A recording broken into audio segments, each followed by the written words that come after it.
like we're just about to go into our first game here of the day. Let's get started, and here we go. Lucifron and VortiX against PuppyPaw and Wam. Alright. I'm not sure, is there in-game sound right now? I think maybe now it's a little bit too quiet. I can hear it on my end. It's questionable on your end. I think it's there. Alright, we'll roll with it. Alright, so we have Lucifron with the French, as we assumed, and we got VortiX with the Delhi here. Against PuppyPaw running the Ottoman and Wam with the Mongols. Got the classic opening here with the Delhi, just opening up with the mosque, and PuppyPaw is already prepping his military school. One thing that I really want to mention, and look at that Crackedy.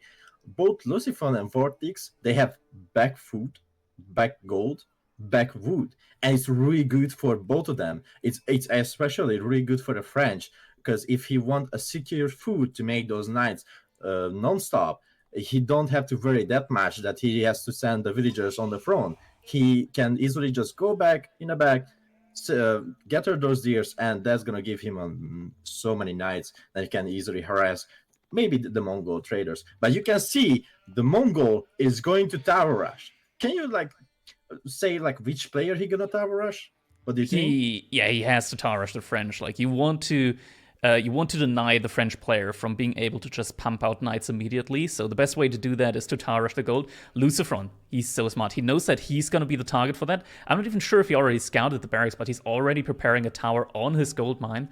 And I wouldn't be surprised if should he move out to a secondary gold mine, that he would just invest the resources to just wall the gold completely.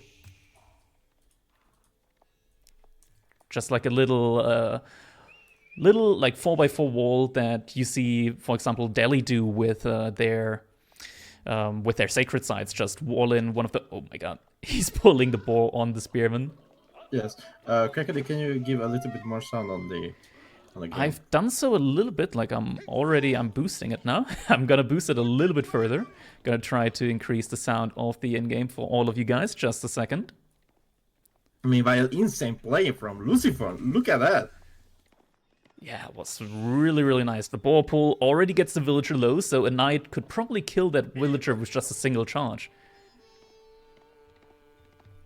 Wonder what he gonna do, because okay, it's gonna be the French player who's gonna get tower rushed.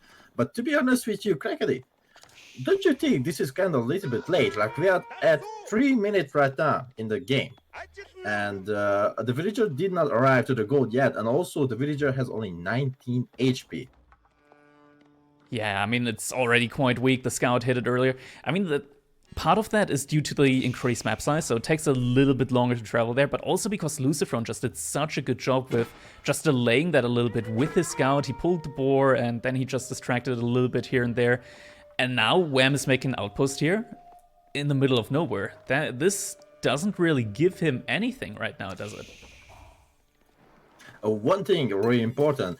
Yes, he's not gonna deny any rest, he's not denying gold, he's not denying food or anything like that, but still gives vision, which is a key in the game. And also, when the knight, let's say, accidentally goes by the tower, well, you're gonna get a few shots on it. But look at that! Lucifron just put 2 villagers to make 1 villager to run, because as soon as that school of cavalry is done, well, that Mongol villager has to be really, really scared. Was such good micro, Lucifron just distracting that one spearman, and the second that villager is exposed without any spearman protecting it, Lucifron just pulls 2 villagers. He's like, yep, this is my timing. Didn't get the villager killed, so that outpost is gonna go up, but we already see first knight is not in queue yet, from the looks of it at least. In the overlay, we don't see a knight queued yet. There it is, now it's queued. And the silver tree. Silver Tree and Twin Minaret Madras, usual landmarks for both of these civilizations.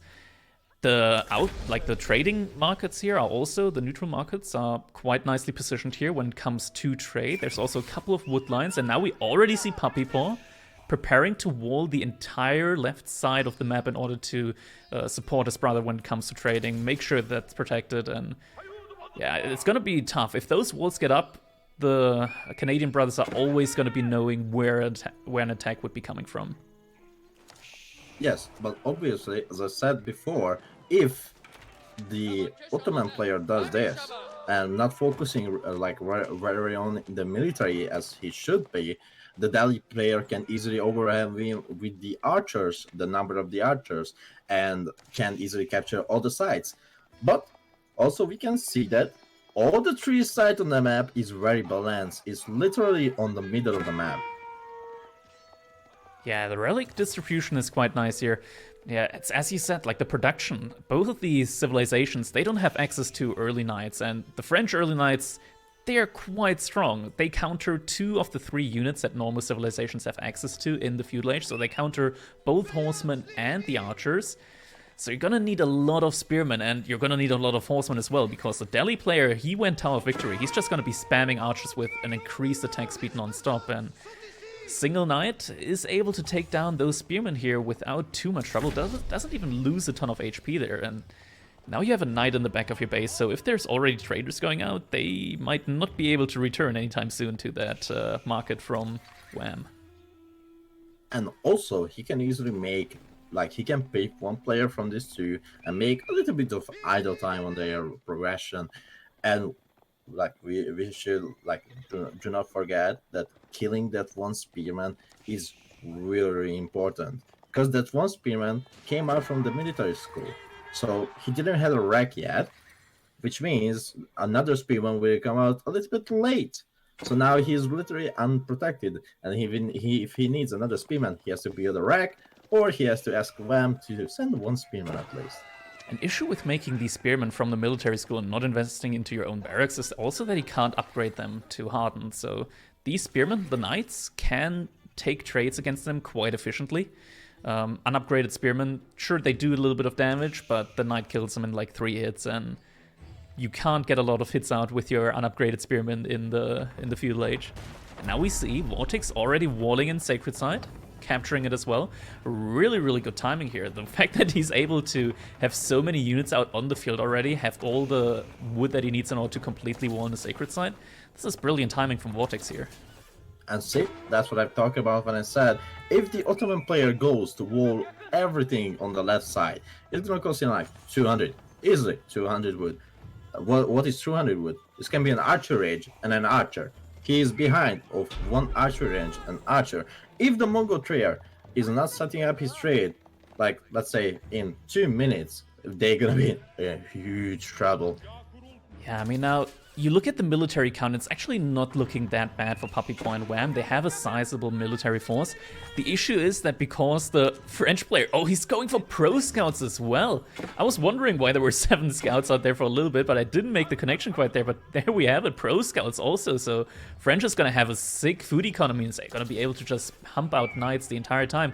But yeah, what I want to get to is, sure, PuppyPaw and Wam, they have like a slight military lead, or at least they're producing a whole lot. But the issue is that Lucifron has those knights, and they're just worth so much more in terms of military than what PuppyPaw and Wam are able to field. And Lucifron just posturing around there on the front side. It's also, when you said the numbers of the military, yes, it's like the numbers are like equal, but the quality, they have knights. Knights beat pretty much everything. I think Reddit agrees with me on that. And VortiX is also massing spearmen, so they pretty much have like a triple unit composition out on the field right now. PuppyPaw and Wam, sure, they have archers, they have spearmen, but they have very little when it comes to horsemen, and with only 5 horsemen, they're gonna have to take really, really good trades with the archers. They're gonna have to micro the archers perfectly, not to focus the knights, but to focus the enemy archers and spearmen. While the knights, they can pretty much just be like, you A-move one army and then you just run around with the knights, try to soak up damage, and whenever the spearmen are out of position, you charge in. Right now the clock is ticking. Delhi has 2 sides. That's 300 gold per minute for the Delhi player. He can now much more easier reach next stage, or spam more scholars, or just like trade off with that gold he's getting from the sides. Yeah, 300 gold per minute, that's like 7 villagers, so that's quite a big lead that you can like suddenly take 2 sacred sites. It's like a 7 eco unit increase. We're looking at the villager count right now, and We already have a couple of traders out here for Wam right now. Not enough to really to make like a huge impact here. Sure, we got a really large map size, and Lucifron's already... He's already looking with his knights. He got 5 knights there, and that trader there, Wam's gonna have to cancel the route, and even then I wonder if Wam is gonna be able to sneak that one out. And the biggest problem is he has only 5 traders on the field, and not a single trip had been made yet.